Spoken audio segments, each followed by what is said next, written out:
Wait. Before we start, just want to make sure we're clear here. While this podcast talks about sobriety, mental health, and addiction, it is not meant to replace professional medical advice. Welcome to Sisters in Sobriety. I'm Kathleen. And I'm Sonia. And we're ex-sisters-in-law, brought together in marriage and bonded through our sobriety journey. Join us as we talk sobriety, addiction, and everything in between. You're in for quite a ride. And our Substack is buzzing with amazing content, from creative mocktail recipes to insightful courses and reflective exercises. There is something for everyone. Don't miss out. It's a great way to add some extra joy and depth to your journey. Check it out. Hi, sisters, and welcome back to the Sisters in Sobriety podcast. Today, we have a Q&A episode where we're diving into a very common issue many of us face as the seasons change: the anxiety that warmer weather can bring for those of us in recovery. One of our listeners reached out with a concern that resonates with so many of us. SP from Houston says, "I'm nervous about the warm weather. It's such a trigger for me to drink." So SP, you are not alone. From beach days to patios to barbecues to weddings, vacations, festivals, there are so many things that can remind us of drinking and be a powerful trigger. So let's start talking about some strategies to help you manage these feelings and enjoy the season sober. The first thing is to understand and acknowledge your triggers. It is essential to acknowledge that feeling anxious about triggers related to warm weather is perfectly normal. It doesn't help to pretend that everything is fine.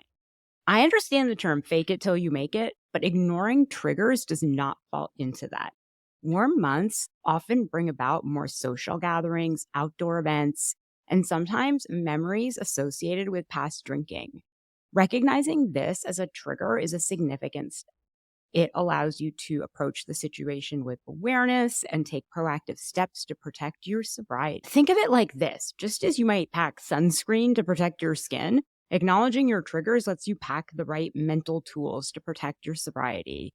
So maybe beach parties, backyard barbecues feel tricky because they used to be boozy affairs, and that's okay, but knowing it helps you prepare better. And remember, every time you navigate these situations successfully, you're not just getting through it, you're building your sobriety muscles. So celebrate these moments. They're proof of your strength and resilience. It's not about avoiding every trigger. It's about knowing them, planning for them, and even using them as stepping stones on your recovery path.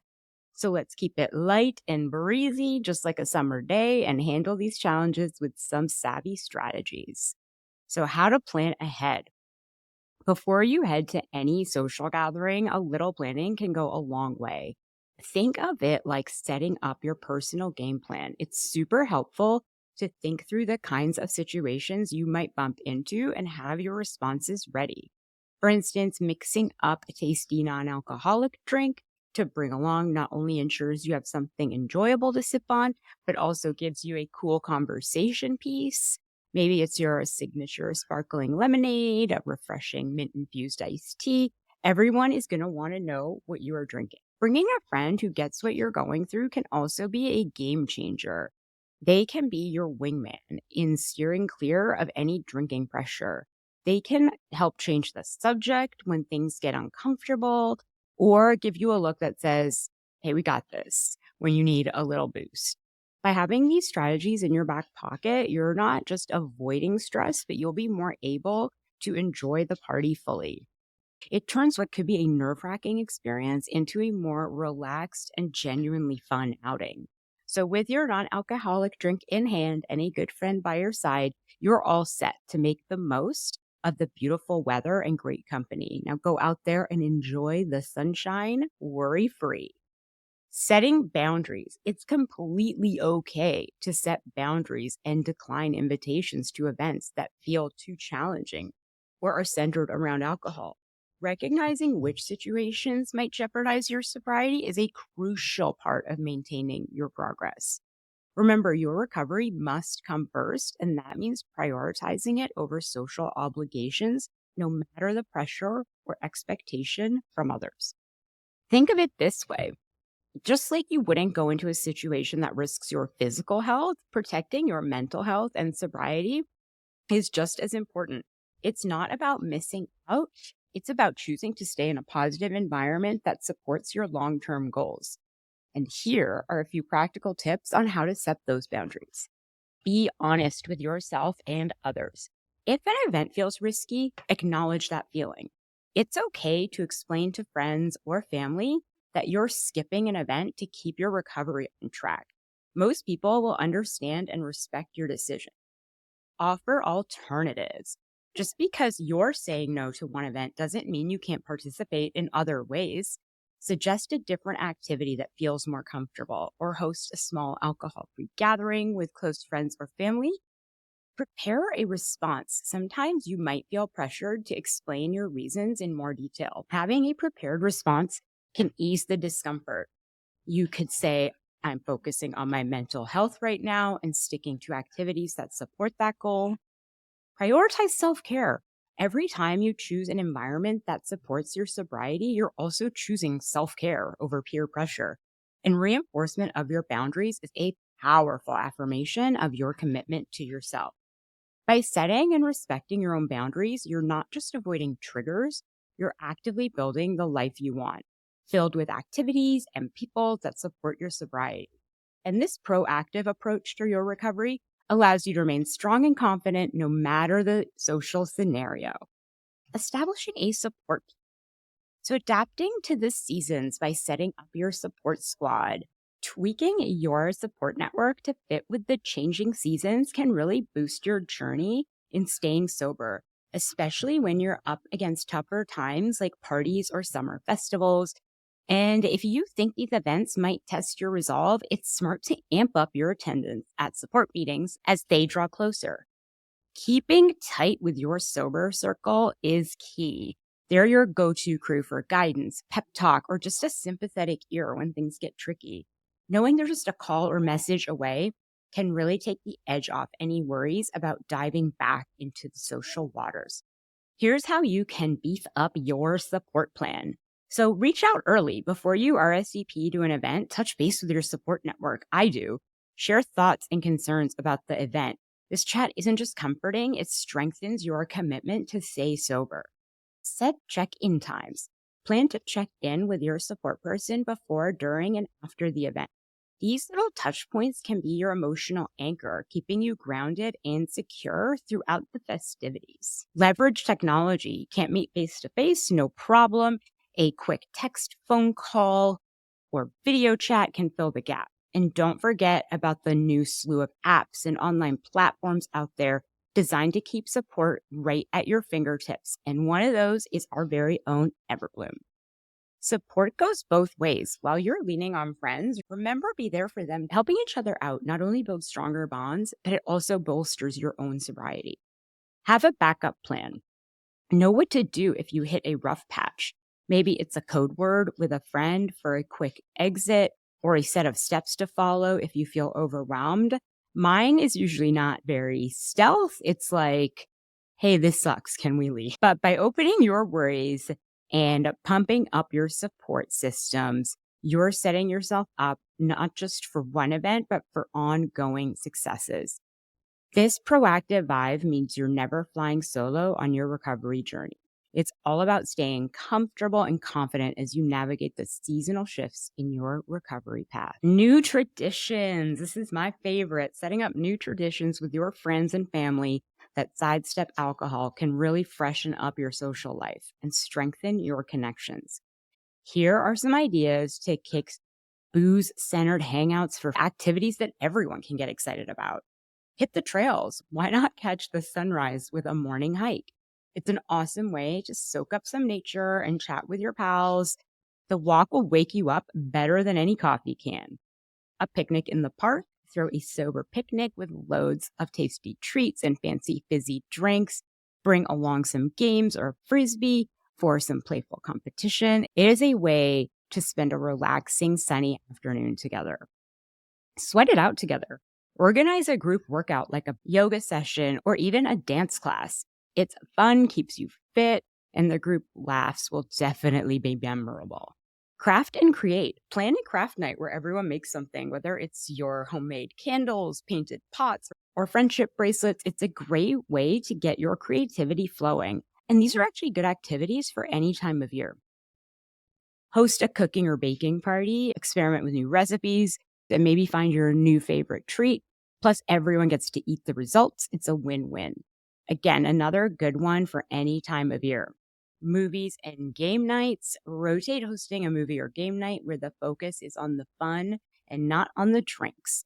Everyone gets a turn to pick a movie or a game, keeping things fresh and exciting. By weaving these new sober activities into your life, you're not just avoiding alcohol, you're actively building a joyful, healthier lifestyle.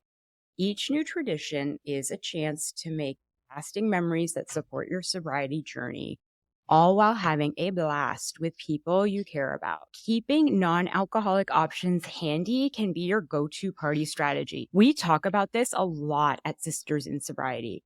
Making sure you've got a stash of non-alcoholic drinks can be a real game changer, especially when you're out mingling at parties or hosting one yourself.